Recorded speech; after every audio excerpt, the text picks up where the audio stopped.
ప్రపంచంలోనే అద్భుతం, దేశంలోనే అద్భుతం. చంద్రబాబు గారి దివ్య దృష్టితో ఈ పరిస్థితిని అంతా సెట్ చేశారు. రాబోయే రోజుల్లో ప్రజల సమస్యల పరిష్కారానికి ఆ రోజున జగన్ చేసినప్పుడు వ్యభిచారం, ఇప్పుడు చేస్తే శృంగారం. అది పాయింట్ ఇక్కడ. సార్ ఫైనల్ గా దీంట్లో రీసర్వేషన్ లో నిజంగా వీళ్ళు ముందు ఇది వేస్ట్, మీ భూములన్నీ ప్రభుత్వం దోచేసుకుంటది, జగన్ దోచేసుకుందాం అనుకోండి ఇలా ప్రచారం అయితే చేశారు.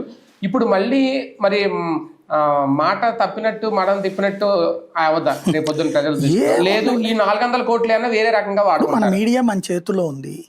ఇప్పుడు నేను చెప్పినట్టు జగన్ చేసిన చెడును సరిచేయడానికి చంద్రబాబు గారు చేస్తున్న అద్భుత ప్రయత్నం. సింపుల్, అంతేనా? అంతే కదా. ఆల్రెడీ బిగిన్ చేశారు. అర్థం చేసుకుంటే రేపు పొద్దున్న జగన్కే ప్లస్ పాయింట్ అర్థం అవుతుంది. చేసుకుంటారు, పబ్లిక్ అర్థం చేసుకోగలిగితే. ఇప్పుడు ఈ పూట అబద్ధాన్ని రేపు మర్చిపోయేటట్టు చేస్తారు. అబద్ధం మీద అబద్ధం ఆడితే మొదటి అబద్ధం మర్చిపోతాం. ఇప్పుడు ఆ రోజు సంక్షేమం చేస్తే బూతు, ఇవాళ సంక్షేమం చేస్తే నీతి.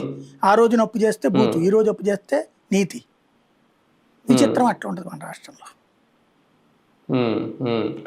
అంటే టెక్నాలజీ అప్పుడే వాడాడు జగన్మోహన్ రెడ్డి, అప్పుడే జిపిఎస్ ఈ కార్స్ అనే దాని మీద మొత్తం శాటిలైట్ నావిగేషన్ సిస్టమ్ ద్వారా మొత్తం అన్ని చేసేసాడు. ఆయన చేసిన దాన్నే ఇప్పుడు వీళ్ళు కంటిన్యూ చేస్తున్నారు, కొత్తగా వీళ్ళు చేసేది ఏం లేదు. దాంట్లో ఒకటే ఆ జగన్ బొమ్మ ఉన్నటువంటి 2 చించేసి పేపర్లు వీళ్ళ అది రాజముద్ర బొమ్మ పెడతారంతే.